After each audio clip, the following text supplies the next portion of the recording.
जय हिंद दोस्तों, स्वागत है आपका अपने यूट्यूब चैनल जगत एकेडमी पे। आशा करता हूँ आप ही लोग अच्छे होंगे और आपकी तैयारी कैसी चल रही है कमेंट बॉक्स में ज़रूर बताइएगा। मैं आज चौथा मॉक टेस्ट लेके आया हूँ। पहला question, which of the following in a positive case, I, me, you या माइन। तो इसका ऑप्शन हो जाएगा डी। डी हो जाएगा आपका माइन। ये हो जाएगा, एक सेकेंड, ये वाला। क्वेश्चन नंबर 2 है, which letter is silent in the word grant. GANT, grant में कौन सा आपका जो वर्ड है वो साइलेंट है।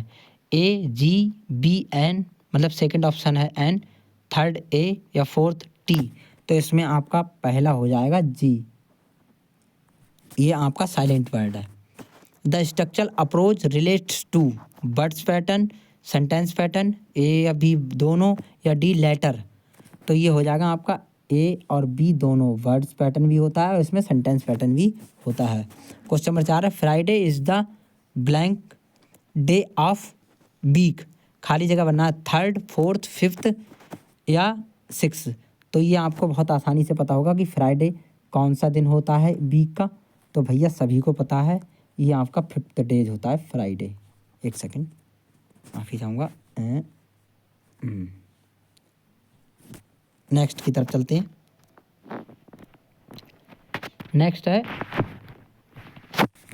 नेक्स्ट क्वेश्चन हमारा ये है, एक सेकेंड, माफ़ी चाहूँगा दोस्तों, अब सही है। The grammar translation method comprises the most importance writing, playing, reading, none of these या वी। तो इसका हो जाएगा आपका वी, रीडिंग। ये पूछा था, the grammar translation method emphasizes the importance. Question number 6 है, how many vowels are 3 between A to Z there between A to Z। आज क्या हो रहा है, माफ़ी चाहूँगा। 7, 9, 5, 4। तो इसका ऑप्शन सी हो जाएगा 5। इसका ऑप्शन सी हो जाएगा 5। क्वेश्चन नंबर अब आ गया आपके पास होगा, अब आपका आएगा very short. Describe the material aids and teaching pronunciation. तो आंसर हो जाएगा material aids in teaching pronunciation. पहला हो जाएगा चार्ट्स ऑफ स्पीच ऑर्गन, दूसरा हो जाएगा position of speech organ during producing different sounds, तीसरा हो जाएगा Linguaphone and gramophone for demonstration of sound. और अब नेक्स्ट क्वेश्चन हो जाएगा, describe the modal auxiliaries. Auxiliaries बनाने मॉडल वर्ब बतानी है आपको। तो मॉडल ऑक्सिलरीज क्या होगी, will, shall, would, can, could, may, might, must, dare, need, use to, ought are called modal auxiliary. Modal auxiliaries are used only helping verbs. ये केवल helping verb के रूप में भी उपयोग होती हैं। Give some examples of modal auxiliary verb. तो आपको एग्जाम्पल देने हैं। पहला एग्जाम्पल है, we should obey our parents. I can, दूसरा एग्जाम्पल हो जाएगा, I can do my work. तीसरा हो जाएगा, इट मे रेन टूडे। या चौथा हो जाएगा, यू मस्ट वर्क हार्ड। अब शॉर्ट आंसर शुरू हो गए, ये आपको भी थ्योरी होंगे। पहला है, एक मेथड आएगा 2 नंबर में, आपको करना होगा, ये होगा कि ग्रामर कम ट्रांसलेशन मेथड क्या है, आपको बताना होगा। तो grammar come translation method is the oldest method of teaching. The grammar translation method was used for teaching and English in the beginning under influence of classification language like Latin, Greek and Sanskrit. In the grammar translation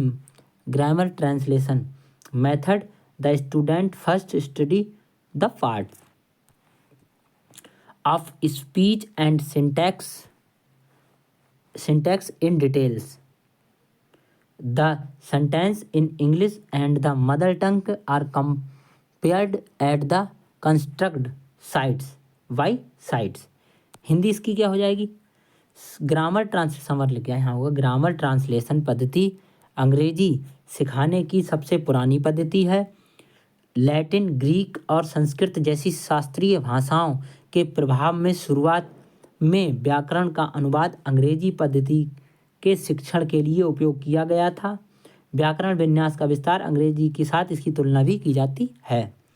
अब characteristics of grammar come translation method, characteristics बनाने विशेषताएं क्या क्या होती हैं। तो पहली हो जाएगी, it considered grammar as a soul of language, grammatical rules of teaching of English are explained into mother tongue, grammar is the target, deductively reading and writing are the writing are measure to focus in the this method. The method very is useful and effective to for हो गया for learner, very useful in over covered classes। इसकी हिंदी हो जाएगी कि व्याकरण पढ़ाने के लिए व्यावसायिक नियामक मातृभाषा आत्म मानता है। व्याकरण नियामक होगा, निगमनात्मक होगा, ढंग से पढ़ाया जाता है। इस पद्धति में पढ़ाना और लिखाना प्रमुख फोकस होता है। यह विधि शिक्षार्थियों के लिए बहुत उपयोगी और प्रभावी है। यह विधि अधिक भीड़ वाली कक्षाओं में बहुत उपयोगी है। एडवांटेजेस, अगर तुमसे कोई एडवांटेज पूछ ले तो इसके लाभ लिख देने हैं। 2 नंबर में भी आता है, 1 नंबर में भी आ सकता है। Advantage, the teacher does not require to speak good English, और the instructions material is the text book. तो दोस्तों ये था आज का सेशन। आप मुझे बताएंगे कैसा लगा। कहीं पर अगर कुछ चीज़ समझ में नहीं आ रही तो वो भी मुझे बताइए, जिससे मैं उसे और अच्छे से बेहतर कर पाऊँ। बाकी दोस्तों मुझे सपोर्ट कीजिए, मेरे चैनल को लाइक शेयर कीजिए, क्योंकि आप लोगों की लाइक से हमें एनर्जी मिलती है और हम और भी ऊर्जावान होकर कार्य करने लगते हैं। बाकी अगर कंटेंट मेरा अच्छा लगे तो भाइयों मेरे चैनल को ज़रूर सब्सक्राइब कीजिए और शेयर कीजिए। धन्यवाद।